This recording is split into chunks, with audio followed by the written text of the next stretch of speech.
And for games that thrive on a feel of simulation, a stylized look could undermine the authenticity of the experience. Plus, if you... Wait, how long have I gone? 6 minutes, man. Wrap it up. Alright, so much for keeping this short. Let's reel this thing in, huh? As I see it, if we want to dodge the valley, we have two options when creating game worlds and characters. One, we can strive for photorealistic models and try to increase fidelity by removing glitches, smoothing out animation, perfecting voice acting, and pretty much ironing out every last kink. Or, two, we can try and perfect the craft of exemplifying human characteristics in non-human characters. I don't think there's really a wrong answer to this problem. I don't think pouring money into our graphics is a bad thing. That's the only way we're going to keep pushing the limits of the realism we can achieve, and one day maybe see what the other side of the valley holds.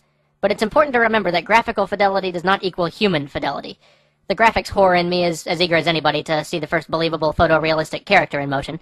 Just don't forget how green the grass can be on this side of the valley. You may have noticed, it's very brown looking over there.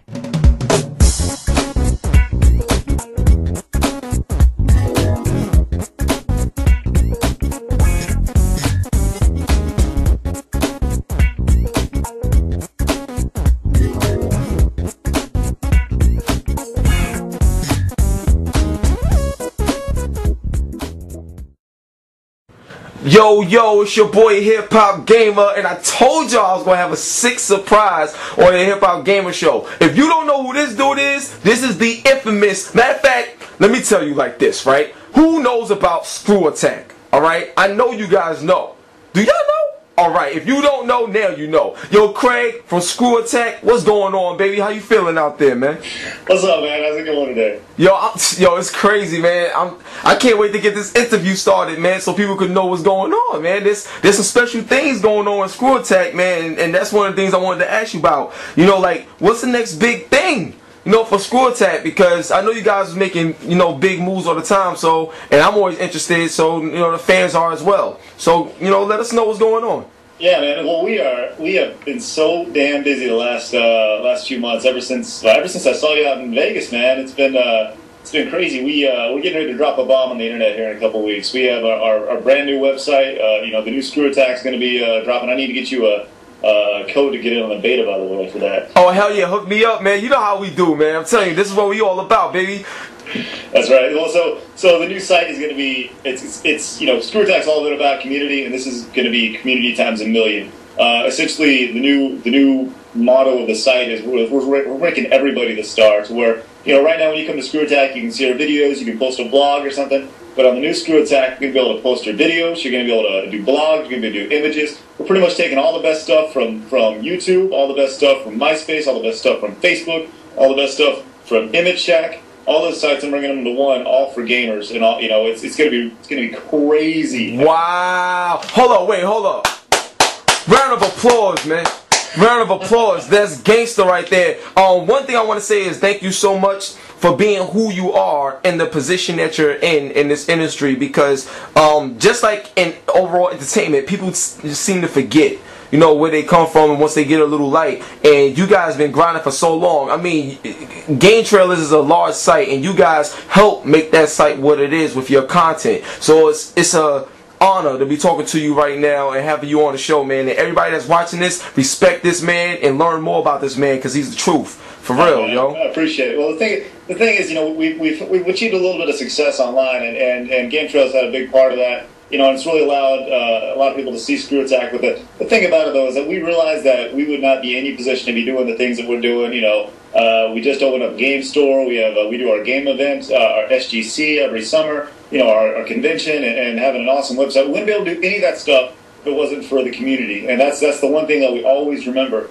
is that it's all about you guys. It's all about the community. It's all about people who come to the site on a day-to-day basis. So, you know, as soon as we lose, you know, if we ever lose that, you know, what's the point? You know, that's what it's all about, 100%. So, you know, we figured that's what the new site's got to be about. That's good. That's what Screw Attack always has to be about: games, fun, community. That's what I'm talking about. That's the triple threat right there, baby.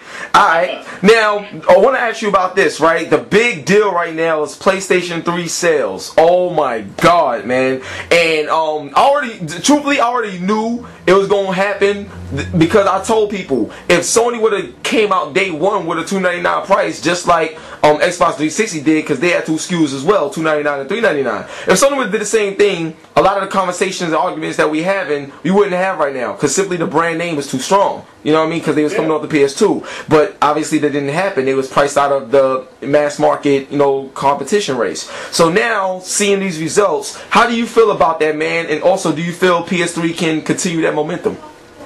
Well, I gotta be honest, man. You know, Sony shot themselves in the foot for the last 2 years. You know, 2 or 3 years. You know, ever since the PlayStation 3 was first launched, they shot themselves in the foot big time. I mean, they had the Blu-ray thing going on, and I think just up until now, they haven't been able to afford to build PlayStation 3s and sell them at $299. From what I don't know, from what I hear, and I don't hear a whole lot.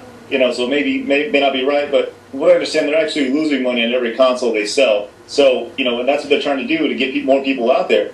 But the thing is, you know, I talk with people who don't have a 360, don't have a PS3, don't have a Wii at all, and what they're looking to do, they're looking to possibly get a new system, and what they're saying is the PS3 is the way they're going to go. So is it surprising to me?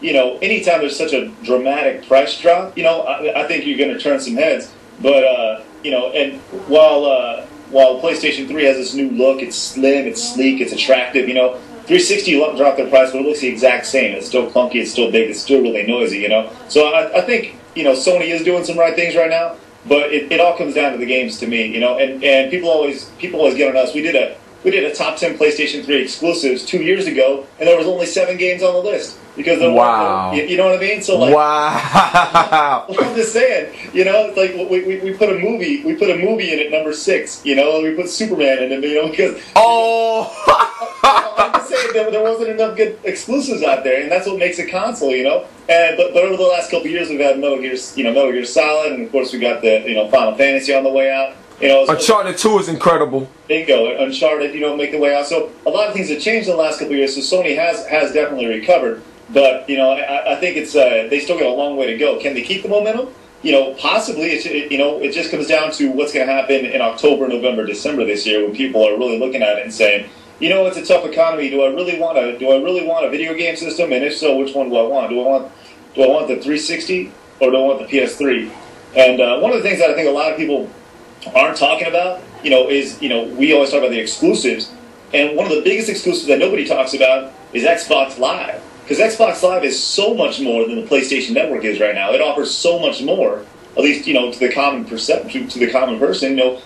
Xbox Live is the exclusive that the 360 has over. Ooh, wow! Nobody never broke it down like that too, and I gotta agree with you on that, because, see, to me, Xbox Live, like, their feature set is incredible, and that's what keeps them above PSN Network, right? Oh, yeah. But this is how I look at it in terms of PSN Network too, in terms of ease of use and getting involved. As soon as you get the PlayStation 3, you go straight online without having to pay or do any type of anything, transaction, money-wise. So that right there is a good feeling. After you come home with a console, you just go right online. That's a good feeling, especially if you don't have no console yet. That's one. No, and two, absolutely. Yeah. And two, what I think is incredible about the PSN Network in terms of the games is that the exclusives like Mag that's coming, you know what I mean? That right there is turning a lot of heads as well. So even though it's one game, I feel that it's games like that'll help keep people,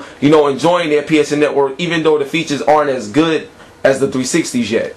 Well, let me ask you this: Do you know when Home's coming? Because they've been talking about Home for about 2 years now, and I don't know is there even a date for Home yet? Oh man, that was a low blow.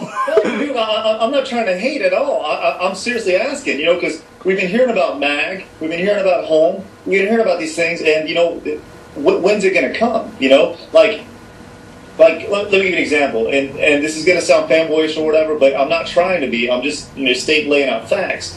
The 360 they announced like 1 versus 100, right? Yeah. And it was ready to go, right? So PlayStation 3 announces Home, and that's still their big thing at E3 2009 when they announced it at E3 2000 whatever. Yeah. You know? It's still, you know, I think that's one of the big things between the companies right now is where one feels one is delivering, and while one just recently is delivering with a price cut that is good in terms of you getting a Blu-ray player and such.